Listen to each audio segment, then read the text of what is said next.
Hello everyone, हम लोगों ने जो एक सीरीज स्टार्ट की थी 60 इंपॉर्टेंट टॉपिक्स की, उसी सीरीज को कंटिन्यू करते हुए आज मैं एक नेक्स्ट टॉपिक में हूं। एक्चुअली जो हम लोग 60 टॉपिक ला रहे हैं उसमें से ऐसा नहीं होगा सिंगल एक टॉपिक है, उससे रिलेट करते हुए सारे टॉपिक को मैं कवर करूंगा। आज इसमें सबसे पहले मैं बैंकिंग हिस्ट्री में जाऊंगा और एक्चुअली हमें जो करंट अफेयर एक टॉपिक है जहां पर हमारे रिसेंटली 2000 का नोट जो बैन किया गया था डीमोनेटाइजेशन, उससे रिलेट करेगा और मैं इसके बैकग्राउंड और सारी हिस्ट्री में जाऊंगा और बाद में इसकी कुछ एमसीक्यू आप लोग को दूंगा। प्लीज आप लोग हिट एंड ट्रायल करना और देखना कि वो आप लोगों से हो पाते हैं या नहीं हो पाते हैं।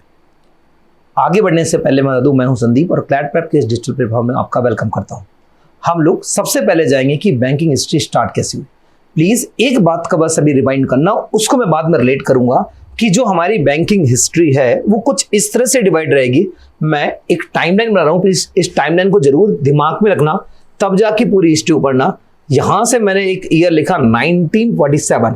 1947 के आगे मुझे एक टाइमलाइन बनानी पड़ेगी जो आएगी 1991 और 1990, ऐसे करके जब से यहां पर ब्रिटिश इंडिया में आते हैं, तो ये ब्रिटिश इंडिया में आते हैं तब से लेकर 1947 तक, 1947 से 1991 तक और 1991 से आज तक की पूरी बात मैं बताऊंगा। बस इतना कह सकता हूं कि जो ये वाला टाइम था जहां से ब्रिटिश और 1947 तक की बात थी, यहां पर जितने भी बैंक थे वो प्राइवेट बैंक थे, कोई भी गवर्नमेंट बैंक नहीं था और जो प्राइवेटाइजेशन करने वाली थी वो भी ब्रिटिश गवर्नमेंट थी। नाउ 1947 से 1991 तक की जो हिस्ट्री रहेगी उसमें सारे जितने भी बैंक थे उनको गवर्नमेंट बना दिया गया, सरकारी बना दिया गया। इसका रीजन भी बताऊंगा कि ये रीजन जस्टिफाई था या नहीं था। सुनना बात को, जैसे इंडिया इंडिपेंडेंट होगा 1947, इंडिया में जितने भी बैंक थे वो प्राइवेट थे। आपको पता है ईस्ट इंडिया कंपनी भी प्राइवेट थी। तो जैसे ईस्ट इंडिया कंपनी प्राइवेट थी तो इंडिया के जितने लोग थे उसमें अकाउंट ओपन करके रखे थे। इंडिया के जितने लोग थे उनको कोई भी भरोसा नहीं था कि वो जाकर भरोसा कर सके उन बैंक पर जिनने इतना ज्यादा पैसा लोग का खा गए हों। तो इसी कारण से लोगों का भरोसा जीतने के लिए इंडियन गवर्नमेंट ने सारे बैंक को गवर्नमेंट करना शुरू कर दिया। धीरे धीरे सबसे पहली बार 1955, नाउ 1969, जहां पे 14 बैंक का नेशनलाइजेशन किया गया, मतलब सरकारीकरण किया गया और उसके बाद 1991 तक गए। रीजन हुआ कि 1991 तक हमने वो फेज देखा जब इंडियन इकोनॉमी बिल्कुल खराब हो चुकी, बर्बाद हो चुकी, चौपट हो चुकी थी। तो वहां के बाद फिर से हमें एहसास हुआ कि नहीं, हमें प्राइवेटाइजेशन हमेशा अच्छा रहेगा और 1991 के बाद हम लोग प्राइवेटाइजेशन की ओर मूव कर गए और दो कमेटी बनाई। उस कमेटी बनाने के बाद आज सब कुछ प्राइवेट की ओर मूव कर चुके हैं। तो बैंकिंग सिस्टम आज हमारा प्राइवेट की ओर मूव कर चुका है। बीच का एक दौर था जब गवर्नमेंट था, उसके पहले ब्रिटिश थी, उस समय हमारा पूरा बैंकिंग सिस्टम प्राइवेट ही था। सब ब्रिटिश कंपनी रूल किया करती थी। नाउ कैसे बैंक बने, भारत का पहला कौन सा बैंक बना, एक छोटा सा डायग्राम है, इससे मैं समझाऊंगा, प्लीज ठीक से सुनना कि बैंक बने तो बने कैसे। देखो, जब इंडिया में ईस्ट इंडिया कंपनी आती है, ईस्ट इंडिया कंपनी बेसिक क्या काम कर रही थी, इंडिया से रॉ मटेरियल उठाती थी, जाके फॉरेन में सेल करती थी और कभी कभी ऐसा भी करती थी इस रॉ मटेरियल को फिर से मॉडिफाई करके फिर से इंडिया में सेल करती थी। तो मैं छोटी सी बात बताऊं कि सबसे पहले पूरे इंडिया से रॉ मटेरियल को पिक करती थी ईस्ट इंडिया कंपनी और वर्ल्ड में जाके बेच देती थी। अब जितनी तेजी से माल का सप्लाई होगा फॉरेन में, उतनी ही तेजी से ईस्ट इंडिया कंपनी भी ग्रो करेगी और उतनी ही तेजी से प्रॉफिट भी अर्न करेगी। तो उसने एक चैन बनाई और उस चैन में क्या किया कि यहां पर पूरे ऑल इंडिया को रखा जहां पर सारे गुड्स को उसे पिक करना था और गुड्स को पिक करने के बाद उसने लोकल वेंडर्स रख दिए, जिसे लोकल मर्चेंट कहा गया। लोकल वेंडर्स का मतलब, जैसे एग्जांपल दूं, पूरे इंडिया बड़े बड़े सिटीज में बड़े बड़े उसने मर्चेंट रख दिए। उन मर्चेंट का काम था जाकर अपनी पूरे मटेरियल को जाकर यहां पर एजेंसीज हाउस में पहुंचाना। एजेंसी हाउस में पहुंचेगा, एजेंसी हाउस क्या करेगा, ईस्ट इंडिया कंपनी देगा, ईस्ट इंडिया कंपनी पूरे को सप्लाई कर देगा। ये एक चैन बन चुका था। और प्रॉब्लम के यहां से जो ये मैंने बीच में डिवीजन किया, जो लोकल मर्चेंट है, लोकल मर्चेंट के हाथों में सब कुछ सौंप दिया था। यहां से कलेक्शन की जिम्मेदारी, आपको पता है कि हमारे इंडिया में जो बहुत सारी शॉप हो गई वो बहुत गली और नुक्कड़ में बनी होती है। तो वहां से क्या होता है, जो लोकल वेंडर्स होते हैं उन्हें सारी पहचान होती है। इस कारण से उनको पिक करना यहां से आसान हुआ और पिक करके एजेंसी को दिया। एजेंसी ईस्ट इंडिया कंपनी और ईस्ट इंडिया कंपनी से विदेश चले गए। प्रॉफिट तो बहुत हो रहा था ईस्ट इंडिया कंपनी में। जब बहुत सारा प्रॉफिट हुआ, ईस्ट इंडिया कंपनी ने यहां से प्रेशर दिया एजेंसीज को। एजेंसी से कहा कि आप कुछ भी करो, हमें और ज्यादा माल चाहिए। इन्होंने कहा कि हम प्रोडक्ट तो दे सकते हैं बहुत सारा, गुड्स तो दे सकते हैं बहुत सारा, लेकिन प्रॉब्लम है कि हमारे पास पैसा नहीं है। तो इनने कहा हमें नहीं पता, आप कहीं से भी लाओ, हमें गुड्स लाओ। इनने क्या किया, इनको प्रेशराइज किया कि हमें बहुत सारा गुड्स और चाहिए। इनने भी पैसे की डिमांड की, लेकिन इनने साफ कहा अगर पैसा नहीं तो हम लोग काम नहीं करेंगे। और इनके पास क्या था, इनके पास तो कह दिया ईस्ट इंडिया कंपनी, अगर आपके पास पैसा नहीं है तो आप हट जाओ, हम किसी दूसरे को यहां पर एजेंसी के रूप में अपॉइंट कर लेंगे। तो इनके पास तो ऑप्शन ही नहीं बचा। और जब ऑप्शन नहीं बचा तो इनने लोकल वेंडर्स को कहा ठीक है हम पैसा हम देंगे, लेकिन इनके पास भी एक लिमिटेड ही पैसा होगा इन लोकल मर्चेंट को देने के बाद।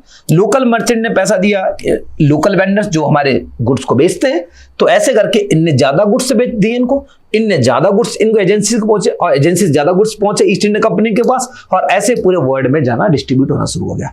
अब कहोगे बस एक समस्या थी, इनके पास पैसा आया तो आया कहां से, इनने तो पैसा दिया नहीं था और इनने पैसा लिया था। तो इनने एक रास्ता निकाला बीच का, यही रास्ता बैंक को फॉर्म करेगा। इनने रास्ता निकाला कि जितने भी लोकल लोग थे इनसे कहा कि अगर आप चाहो तो अपना पैसा हमें सबमिट कर सकते हो, जमा कर सकते हो। हम क्या करेंगे, उस पर एक इंटरेस्ट रेट देंगे आपको 4 से 5%, जो भी उस समय बनाएगा। तो यहां पे लोगों को ऐसा लगा कि ठीक है, कुछ पैसा देकर कुछ पैसा अर्न किया जा सकता तो अच्छी बात है। लेकिन कुछ लोगों को इनमें से, मान लो इसने पहले तो पैसा दिया होता, अचानक कोई इंसिडेंट इसके साथ हुआ तो इसने कहा मुझे पैसे की नीड है और ज्यादा पैसे की नीड है, तो उसने कहा, इन्हीं से कहा कि मैंने पहले पैसा दिया हुआ था, अब मुझे ज्यादा पैसा चाहिए, तो इसने इनसे पैसा लिया। बट एक कंडीशन रखी इनने कि हम ज्यादा इंटरेस्ट रेट में पैसा देंगे। आई थिंक शायद आप समझ रहे होगे, बैंक भी यही करता है कि ज्यादा इंटरेस्ट रेट में पैसा देता है और कम इंटरेस्ट रेट में पैसा वहां से लेता है। तो यहीं से बना यही एजेंसी के पास अब 2 काम कर रही थी। एक ईस्ट इंडिया कंपनी के लिए लोकल मर्चेंट से गुड्स को उठाना और ईस्ट इंडिया कंपनी के लिए गुड्स को सप्लाई करने का काम कर दिया। दूसरा काम इन्होंने किया यहां पर कि मतलब लोकल जो लोग थे उनसे, जमींदार लोग से उनसे पैसा उठाया, और पैसा उठाने के बाद यहीं से वो पैसा यहां पे लोकल मर्चेंट को देना शुरू किया। और ये एज ए बैंक काम करने लगे और बैंक से भी मुनाफा कमा रही थी। ये 2 बिजनेस करने लगे। एजेंसीज को कुछ दिन में ऐसा लगा कि हमें ज्यादा प्रॉफिट जो कमा सकते हैं वो बैंक के रूप में कमा रहे हैं, ना कि यहाँ पे ईस्ट इंडिया कंपनी से माल सप्लाई करके। तो इनने कहा कि हम लोग बैंक को एस्टैब्लिश कर देंगे और इन्होंने अपने बैंक इंफ्रास्ट्रक्चर एस्टैब्लिश करने स्टार्ट कर दिए। ये बात जब ईस्ट इंडिया कंपनी को पता चला कि प्रॉफिटेबल बिजनेस ये हो रहा है इन कंपेयर टू सप्लाई करना, तो इनने भी अपने सबसे पहले इंडिया में बैंक ओपन करना स्टार्ट किए और वो 3 बैंक बनाए। वो 3 बैंकों के नाम मैंने यहाँ पे लिखे। बंगाल, जो बैंक ऑफ द बंगाल जो 1806 में बना, बैंक ऑफ द मद्रास 1840 बना और बैंक ऑफ द बॉम्बे 1843 बना। ऐसे करके यहां पर उन्होंने 3 बैंक का एस्टेब्लिशमेंट किया। अगर यहीं से क्वेश्चन जनरेट होता है क्या इसके पहले इंडिया में बैंकिंग सिस्टम था ही नहीं क्या? तो इसके पहले भी बैंकिंग सिस्टम था, लेकिन वो बैंकिंग सिस्टम जो था वो इंडियन लोकल्स के लिए था। और इसके पहले बता दूं, इंडिया में सबसे पहला बैंक ऑफ द मद्रास बना था, जो कि 1683 में बना था। नाउ सेकेंड बैंक जो बना था वो 1870 में बैंक ऑफ हिंदुस्तान बना था। इंपॉर्टेंट मार्क कर लेना इसको, बैंक ऑफ द हिंदुस्तान को। और याद रखना, बैंक ऑफ हिंदुस्तान ने इंडिया की फर्स्ट करेंसी प्रिंट की थी। तो फर्स्ट करेंसी को प्रिंट करने वाला भी बैंक ऑफ द हिंदुस्तान था। उसके बाद मैंने बताया ईस्ट इंडिया कंपनी ने 3 बैंक यहाँ पे बनाए, और यही 3 बैंक हमारे इंडिया में उस समय सबसे बड़े बैंक हुआ करते थे। बट बैंक 1860 आते 1860 आते एक उन्होंने प्रोविजन किया कि चाहो तो आप बहुत सारे लोग मिलकर, मतलब पार्टनरशिप में भी बैंक को ओपन कर सकते हो। 1860 में पार्टनरशिप स्टार्ट कर दी गई और इलाहाबाद बैंक बना, जो कि पार्टनरशिप से बनने वाला यहाँ पर बैंक था। नाउ एक प्रॉब्लम थी, जितने भी यहाँ पे पार्टनर थे वो सारे पार्टनर हुआ करते थे ब्रिटिश के, और जो वर्कर होते थे वो इंडिया के थे। तो कुछ ऐसे पार्टनरशिप चल रही थी क्योंकि एक इंडियंस के पास इतना पैसा होना थोड़ा सा मुश्किल वाले हालात पैदा कर रहा था। नाउ एक ईयर आया 1994, जब एक लकी टाइम आया जब एक बैंक ओपन किया गया जिसके फाउंडिंग मेंबर में से लाल लाजपत राय थे। उन्होंने खुद का एक बैंक ओपन किया, उसका नाम था पंजाब नेशनल बैंक। याद रखना, इसमें सारे वर्कर इंडियन थे और सारे पार्टनर भी इंडियन थे। तो मैं कह सकता हूं कि इंडिया का फर्स्ट कंप्लीट प्राइवेट बैंक जो खोला गया वो पंजाब नेशनल बैंक पीएनबी था। आप सब लोग इसकी ब्रांच आराम से देखते होंगे। आई थिंक शायद मैंने इसकी बहुत शॉर्ट में एक हिस्ट्री खत्म की। एक्चुअली में इतने शॉर्ट में होनी नहीं चाहिए, बट ठीक है, इतना आपके लिए इनफ है। मैंने इस हिस्ट्री को खत्म किया कि बैंक सिस्टम कैसे स्टार्ट हुआ और कैसे हुआ। याद रखना, जो बैंक ऑफ द हिंदुस्तान था यही एक बैंक था जिसने भारत में पहली करेंसी को प्रिंट करना स्टार्ट किया था, और करेंसी को ही मैं डिमोनेटाइजेशन में रिलेट कर रहा हूं। तो आप देखना, अब मैं आता हूं करेंसी से रिलेट करती हुई कुछ बातों को। आपने वो वाली जो टाइमलाइन मैंने पहले बताई थी, आई थिंक उसको नोट कर लिया होगा। सबसे पहले देखना, फर्स्ट ये बैंकिंग की क्रोनोलॉजी है, इसको समझना, इस क्रोनोलॉजी को समझना और आगे बढ़ना और ढंग से समझना इस बातों को। और यहाँ पे मैंने 1949 यहाँ पहले इंडिपेंडेंट और 1999 को मैंने यहाँ बनाया नहीं। अब देखना, कहते हैं कि इंडिया में सबसे पहले जो करेंसी प्रिंट हुई थी 1870 में बैंक ऑफ द हिंदुस्तान ने की थी। और याद रखना, ये नोट प्रिंटिंग की बात कर रहा हूँ, कॉइन की बात नहीं कर रहा हूँ। कॉइन की शुरुआत तो लगभग 1600 ऑफ द बीसी में हुई थी। 2600 बीसी में कॉइन की शुरुआत की गई थी। शायद आपने कॉइन जो मुगल एरा है उन सब में कॉइन देखा, मुगल एरा से पहले भी हम लोग दिल्ली सल्तनत वहां भी हमने कॉइन देखे थे, और उन कॉइन में बहुत सारी कॉइन, एंशिएंट इंडिया में भी हमने गोल्डन कॉइन भी देखे थे। मैं उस कॉइन की हिस्ट्री में नहीं जा रहा हूँ, बस मैं नोट की हिस्ट्री में जा रहा हूँ। 2600 में इंडिया में पहली कॉइन सिस्टम स्टार्ट हुआ था। और इंडिया में जब ब्रिटिश आया तो उस समय 1770 में जो बैंक ऑफ द हिंदुस्तान था उसने इंडिया की पहली करेंसी को प्रिंट किया। 1860 आते आते 1860 में पेपर करेंसी एक्ट लाया गया, वो भी ब्रिटिश लाई थी। और पेपर करेंसी जो एक्ट आया उसने 1 रुपए का, 50 रुपए का, 100 रुपए का और 1000 रुपए की नोट की प्रिंटिंग करना स्टार्ट की। और जैसे इसने करेंसी की प्रिंटिंग करना स्टार्ट की तो सुनना बात होगा, जैसे यहाँ पर करेंसी प्रिंटिंग स्टार्ट की 1992 में 1923 में जॉर्ज पंचम के, जॉर्ज फिफ्थ के लगी हुई मुहर लगी हुई यहाँ पर करेंसी बनना शुरू हुई। और जब ये करेंसी चलना सही 1928 आते आते इंडिया की पहली नासिक प्रिंटिंग प्रेस को स्टार्ट किया गया। याद रखना आज, चलो मैं इस क्वेश्चन को यहीं पर आपको देख के जाता हूं, प्लीज आप लोग मुझे कमेंट बॉक्स में बताना। बहुत अच्छा क्वेश्चन है, मैं डेफिनेटली आपको आंसर करूंगा। और वेरी इंपॉर्टेंट क्वेश्चन कि इंडिया में कॉइन प्रिंटिंग, पहली बात एक बताता हूं, जो कॉइन प्रिंटिंग रिस्पॉन्सिबिलिटी हमारे यहाँ सेंट्रल गवर्नमेंट के पास होती है। कॉइन प्रिंटिंग की 2 जगह हैं, वो कौन कौन सी जहां पर कॉइन प्रिंटिंग होती है, ठीक है ना। सबको एक तो पता होगा, आई थिंक 99% को नोएडा है ना, ठीक है। बाकी की आप लोग बताना। कॉइन प्रिंटिंग के बाद नोट प्रिंटिंग की आप लोग जो नोट प्रिंटिंग की जो रिस्पॉन्सिबिलिटी वो आरबीआई के पास होती है, reserve bank of the India की। उसकी प्रिंटिंग की जो 3 जगह है, उन 3 जगह को आप लोग मुझे बताना। एक्चुअली 4 जगह है, बट ठीक है, मुझे 3 बताना कि जहां पर पेपर प्रिंटिंग होती हो। तो ये भी याद रखना कि ये सेंट्रल गवर्नमेंट के हाथ में होता है, और जो नोट प्रिंटिंग का रिस्पॉन्सिबिलिटी होती है वो RBI, reserve bank of the India के पास होती है। अब यहीं से आना कि नासिक की पहली प्रिंटिंग प्रेस इंडिया में बनाई गई थी। और जो प्रिंटिंग प्रेस बनाई गई, प्रिंटिंग प्रेस बनाने के बाद 1935 आया, और जब वहां पे आरबीआई बनाया गया। अब आरबीआई जो था, आरबीआई वो प्रिंटिंग प्रेस जितनी भी प्रिंटिंग होती थी उसको रेगुलेट करने का काम करता था। लेकिन जो आरबीआई है उसने 1930 में आरबीआई ने उस राइट को पा लिया, जो करेंसी प्रिंटिंग के राइट थे वो आरबीआई के पास शिफ्ट हो गए 1935 के बाद। अब जब इसके बाद यहाँ पर ये राइट शिफ्ट हो गए, उसके बाद यहाँ पे क्या होता है कि 1949 में इंडिया इंडिपेंडेंट हो जाता है। मैंने कहा कि आज़ादी के बाद इंडिया इंडिपेंडेंट हो तो भारत आज़ाद होता है। और जैसे भारत आज़ाद होगा, इंडिया ने सबसे पहले अगर नोट कोई प्रिंट किया था वो 1 रुपए का नोट प्रिंट किया था, जिसमें जॉर्ज फिफ्थ की जो फोटो उसको हटा दिया गया था। उसमें एक सिंबल अपने अशोक स्तंभ है ना, जो सारनाथ 4 लाइन्स वाला जो हमारा बना हुआ, उसको हमने इसमें प्रिंट किया था। बट याद रखना, वो लैंग्वेज बनाई गई थी, वो इंग्लिश लैंग्वेज में इसको प्रिंट किया गया था। नाउ ये इंडिया की पहली करेंसी थी 1949 में, और 1949 के बाद आया 1953, जिसमें से उसको हिंदी लैंग्वेज में प्रिंट कर दिया गया। और हिंदी लैंग्वेज में बनने वाली ये पहली करेंसी थी जो 1 के नोट को प्रिंट किया गया था। नेक्स्ट देखना, 1960 आते आते इसमें कलर प्रिंटिंग स्टार्ट कर दी गई थी, ताकि इसकी कॉपी बनाना थोड़ी सी मुश्किल हो। तो 1960 में इंडिया की पहली कलर प्रिंटिंग स्टार्ट की गई थी। देखना 1969 में पहली बार इस प्रिंटिंग में गांधी जी की फोटो को, इमेज को लाया गया था। एक्चुअली हम लोग को ये नहीं कहना चाहिए कि गांधीयन करेंसी 1996 में स्टार्ट हुई थी, जब इंडिया में कंप्लीटली गांधी, हर नोट में गांधी जी की फोटो आने लगी थी। तो ये इंडिया की कुछ टाइमलाइन है जहां पर हमने करेंसी को डिवाइड किया। वेट, मैं एक छोटी सी टाइमलाइन और आपको दिखाना चाहूंगा, जिस टाइमलाइन को उसको आप बहुत अच्छे देख सकते हो। सो ना, मैं जो हमारी प्री इंडिपेंडेंस है उसको मैं नहीं जा रहा हूं। इंडिया में फर्स्ट डीमोनेटाइजेशन हुआ था 1946, वेरी इंपॉर्टेंट। इंडिया का फर्स्ट डीमोनेटाइजेशन, पहली बार इंडिया में नोटबंदी हुई थी 1946 को हुई थी, और 1949 में इंडिया रुपए बना था। और जो इंडियाज रुपए बना था, उस रुपए को देखना, ये इंडिया रुपए था। और इस रुपए में आपने देखा होगा कि इसमें यहाँ पर ये हमारा अशोक सिंबल बना हुआ है। अशोक सिंबल में यहाँ पर गवर्नमेंट ऑफ द इंडिया लिखा हुआ है, 1 रुपये इंग्लिश में लिखा हुआ है। ये इंडिया का पहला नोट था 1 रुपए का, जो इंडिया में प्रिंट किया गया था और इंडिया के लिए प्रिंट किया गया था। जॉर्ज फिफ्थ का जो नोट था उसको यहाँ से रिप्लेस कर दिया गया था।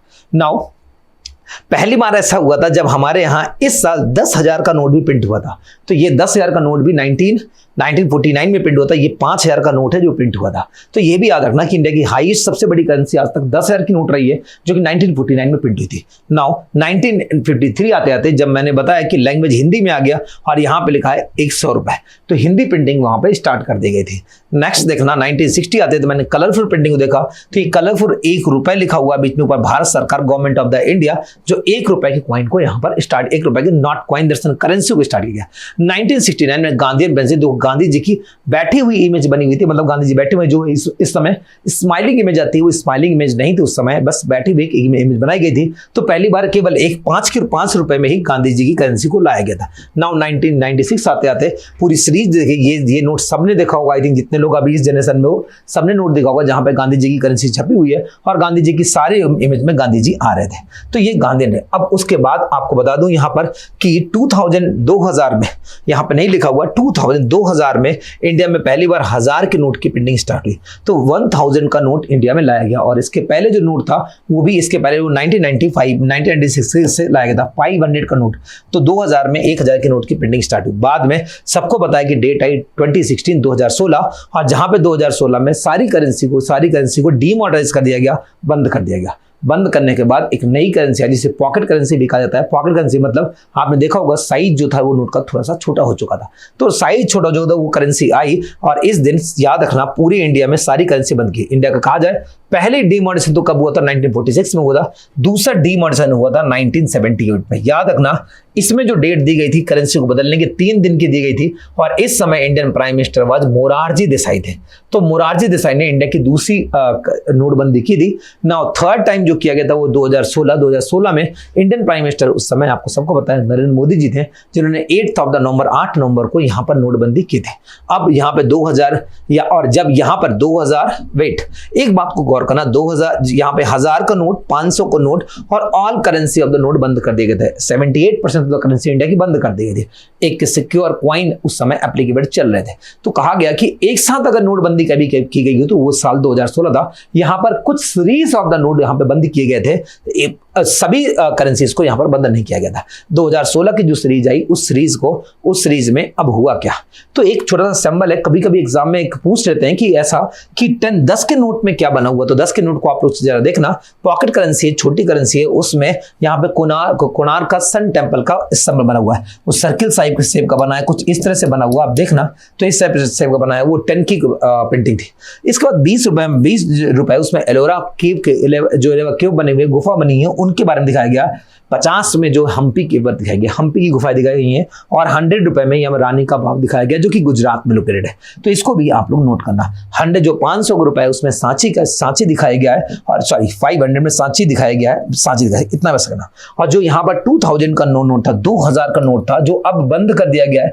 2000 के नोट में याद रखना मिशन मंगलयान को दिखाया गया था, और 2000 के नोट को 9 में 2023 को बंद कर दिया गया। लास्ट डेट दी गई थी 31 ऑफ द सितंबर।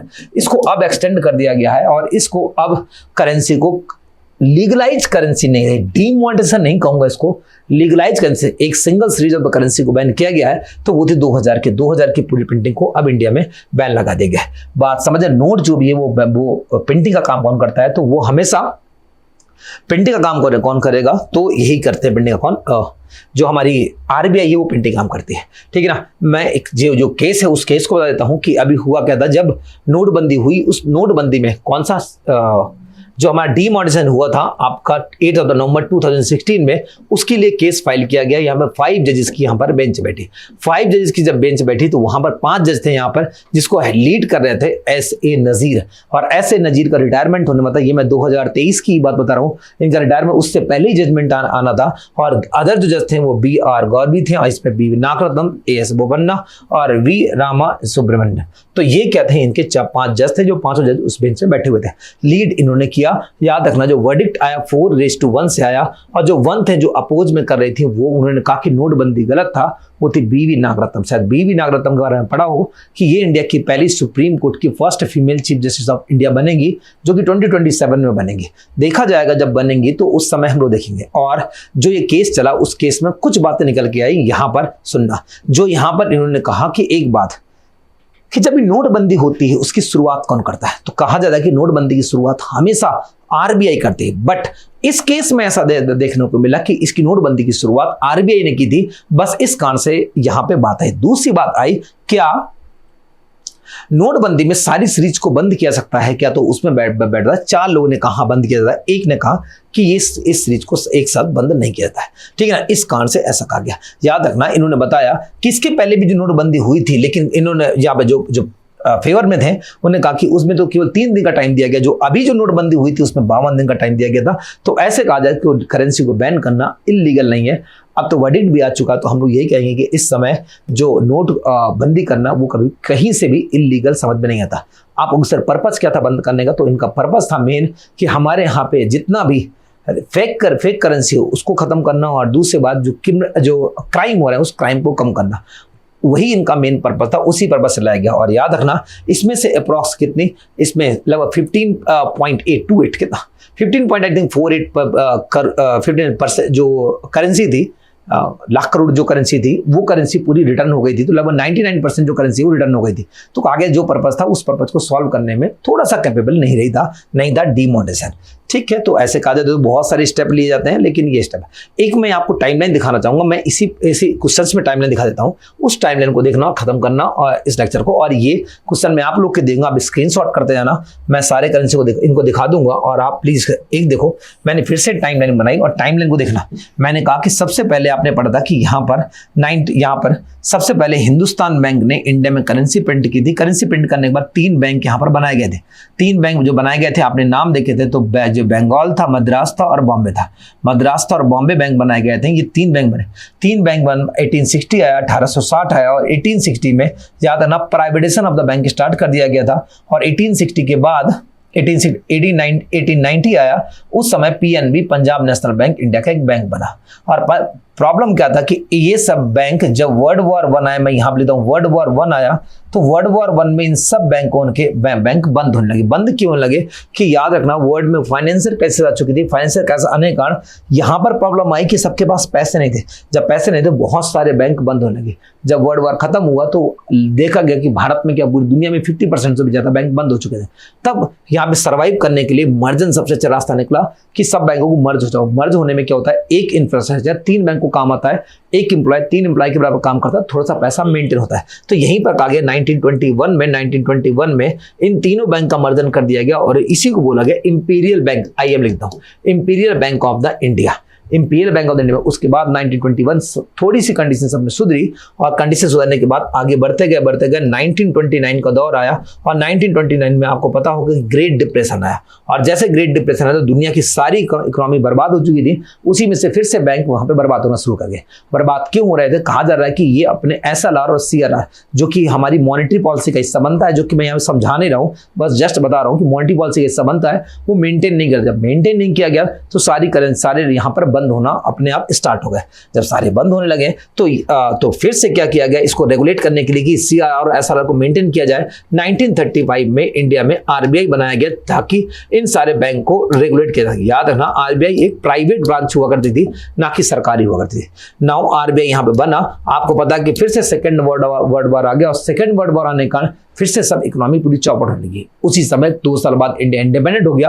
और जैसे भारत आजाद होता है तो यहीं पर आजाद होने के बाद देखो अभी तक सारे लोग यहाँ पे प्राइवेट बैंक ओपन कर रहे हैं। तो हमारे यहाँ के लोगों का प्राइवेट पे कोई भी भरोसा नहीं था। सब जानते हो कि प्राइवेट थोड़ा सा घूसखोरी करती है या थोड़े से काम ऐसे करती थी कि अपने फायदे के लिए काम करती थी। लोग का ट्रस्ट जीतने के लिए यहाँ पर इंडिया में सबसे पहले आफ्टर इंडिपेंडेंस 1949 में यहाँ पर नेशनलाइज RBI को सरकारी बना दिया गया, नेशनलाइज कर दिया गया ताकि लोगों का भरोसा हो चुके बैंक में पैसा डाल सके। नाउ 1955 आते हम चाहते थे कि जो जितने भी प्राइवेट बैंक होंगे वो हमेशा अपने फायदे के लिए काम करेंगे। गवर्नमेंट हमेशा दूसरों के लिए सोशल वेलफेयर के लिए काम करती है। तो 1955 आया। उस 1955 में हमने बहुत सारे बैंक ओपन करना चाहते थे, वो भी गवर्नमेंट बैंक ओपन करना इतना आसान नहीं है। नया बैंक बनाना मतलब कई साल देने के बराबर होगा। तो हमें जो एक बैंक दिख रहा था, सबसे बड़ा बैंक कौन सा था, जो कि इंपीरियल बैंक में 3 बैंकों को मर्ज करके इंपीरियल बैंक बनाया, इसका नेशनलाइज कर दिया, इसको गवर्नमेंट बना दिया। तो इंपीरियल बैंक को हमने 1955 में जो इंपीरियल बैंक था उसका एक नया नाम दिया गया, state bank of the India, SBI। और SBI के डिफरेंट ब्रांच को ओपन कर दिया गया, और जैसे आपने सुना SBI बीकानेर, SBI जयपुर, ऐसे डिफरेंट को ओपन कर दिया गया। नाउ टाइम आगे बढ़ने लगा, लेकिन फिर भी अभी इतनी ब्रांच नहीं खुली थी, गांव तक बैंक की ब्रांच नहीं पहुंची थी। क्या करें, कुछ समझ में नहीं आता। इंदिरा गांधी का टाइम आया, इंदिरा गांधी ने उस समय पूरे भारत में जितने भी बड़े बैंक थे वो सब सिटीज में थे, रीजन क्या था, प्रॉफिट सिटीज में था। ये सब एग्रीकल्चर को कभी भी लोन नहीं देते थे, रीजन क्या था, एग्रीकल्चर कभी रिटर्न कम आता था। तो इंदिरा गांधी के समय इंदिरा गांधी जानते थे कि इनका डेवलपमेंट ज्यादा जरूरी है, और जब तक हमारे एग्रीकल्चर डेवलप नहीं करेगा तब तक और सेक्टर डेवलप नहीं कर सकते। तो यहीं से उन्होंने एक बड़ा स्टेप लिया 1969, जहां पर 14 बैंक को नेशनलाइज कर दिया।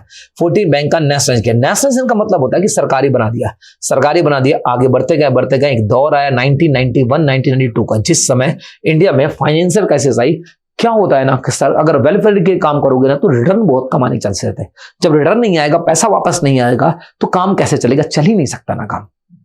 वहीं से इकोनॉमिक चौपट हो गई। इकोनॉमिक चौपट होने के बाद हमारे यहाँ रावमन मॉडल आया, और जिसे हम LPG रिफॉर्म करते हैं, और 1991 में LPG रिफॉर्म आया, और फिर से आया कि हमें प्राइवेट की ओर मूव करना पड़ेगा, और यहीं से हमने प्राइवेट की ओर मूव करें। तो 1992 में प्राइवेटाइजेशन स्टार्ट हो गया बैंकों का, और 1992 याद रखना, नरसिम्हन 1 कमेटी और नरसिम्हन 2 कमेटी जिनने इंडिया में बैंकों का प्राइवेटाइजेशन करना स्टार्ट कर दिया। उसके बाद इंडिया में मर्जन शुरू हो गया और बहुत सारे बैंक मर्ज हो गए। हमने 1998 में वर्ल्ड के दूसरे बैंकों को भी इंडिया में जगह देना स्टार्ट कर दी, जहां से प्राइवेटाइजेशन को फास्ट किया जा सके। और इस बेस पर हम लोगों ने ये पूरी बैंक की पूरी मैं टाइमलाइन लिखी। बस एक बात याद रखना जो मैं अलग से लिखाना चाहूंगा, कि यहां पर बीच में जो टाइम आया इंडिपेंडेंट का, इसके पहले इंडिया में एक बार मैं अलग कलर्स कर दूं, यहाँ पे डीमोनेटाइजेशन किया गया 1946 में, ताकि पूरी करेंसी को पीछे बंद किया सके और नई इंडिया प्रिंटेड करेंसी स्टार्ट किया सके। इंडिया का पहला नोट 1 रुपए का नोट बनाया गया 1949 में। इसके बाद दूसरा करेंसी 1978 में किया गया, और 1978 में जब Indian prime minister Morarji Desai थे, और थर्ड जो डीमोनेटाइजेशन किया गया वो इस समय 2016 में किया गया, और 2016 में 8 नवंबर उस समय Indian prime minister Narendra Modi थे। तो यहीं पर आप लोग की ये पूरी जो डीमोनेटाइजेशन की हिस्ट्री वो मेरे कंप्लीट करता हूं। प्लीज मैं आपसे रिस्पांस चाहूंगा कि इंडिया की प्रिंटिंग करेंसी कहां पर होती है। कॉइन को गवर्नमेंट प्रिंट करती है, उसको RBI प्रिंट करती है, तो उनकी करेंसी जहां जहां प्रिंटिंग होती है प्लीज मुझे कमेंट बॉक्स में अलग अलग करके बताना, मैं आपके कमेंट का जरूर वेट करूंगा। प्लीज इसका स्क्रीनशॉट लेना, आप एक बार खुद से अटेम्प्ट करना। प्लीज आंसर लिखे हुए हैं, थोड़ा सा अपने करना, बहुत ईजी है, जितने मैंने बताए सब ऑलरेडी मैंने पढ़ा चुका हूं। तो इन करेंसी को पढ़ना, इनको स्क्रीनशॉट ले लो, इनको सॉल्व करना। मैं आगे बढ़ा देता हूं, इसको भी स्क्रीनशॉट कर दो, वीडियो को पॉज करके भी आप अटेम्प्ट करना चाहो तो अटेम्प्ट कर सकते हो। तो ये पूरे बन गए हमारे पूरे क्या इसकी क्वेश्चन एंड आंसर, ठीक है ना। नाउ आई थिंक ये लास्ट था, और सारी बातें हम लोगों ने इसमें देखी। और आप लोग प्लीज कमेंट करते रहना, मैं कमेंट देखता हूं। मुझे जो ये किसी ने सजेस्ट ही किया था ये वीडियो, मैं आपको अगली बार नाम बता दूं किसने सजेस्ट किया था कि हमें इसके बारे में डिटेल चाहिए।